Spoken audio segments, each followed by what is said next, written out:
अब कुरा रह्यो हामीले जानुभन्दा अगाडि बिहे गर्ने वा एन्गेजमेन्ट गर्ने।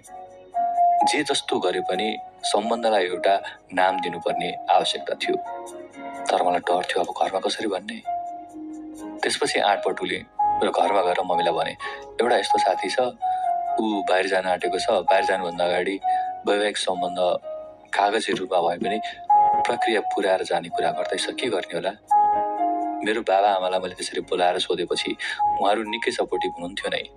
त्यस बेला पनि सपोर्ट देखाउनु भयो। अझ मैले अलिकति कुरा मिलाइदिएको थिएँ। घरमा उसको इम्प्रेसन खुब राम्रो बनाएको थिएँ।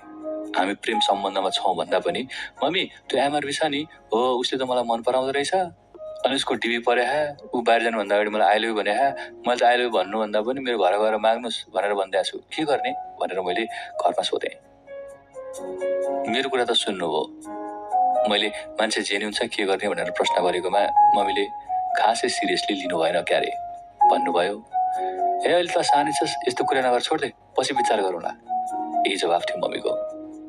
त्यसपछि भने मैले दिव्यास्त्र प्रयोग गरेँ र भने, होइन मलाई पनि उही मन परा जस्तो लाग्छ, के गर्ने होला। यति भनेपछि छोरीको खुसीको लागि उहाँले ल ठिकै छ नि त, एकचोटि भेटौँ भनेर इच्छा जाहेर गर्नुभयो। अब घरमा त बोलाइयो। सबैभन्दा ठुलो समस्या यो इन्ट्रोभर्ट मान्छेले कसरी घरमा डिल गर्छ होला, कसरी कुरा गर्छ होला, इम्प्रेसन के गर्छ होला भन्ने चिन्ता, ठुलो पीर अनि मर्का पर्न लाग्यो। यता मम्मी बाबाको विचार चाहिँ घरमा टाई सुट लगाएर टक्क मेरो छोरीको हात माग्न आउने मान्छे होला भन्ने विचार मम्मी बाबाको। तर यो मान्छेको इम्प्रेसन घरमा फर्स्ट इम्प्रेसन नै कस्तो बनायो भने कट्टु अनि झोला अनि चप्पल लाएर मलाई माग्न आयो घरमा।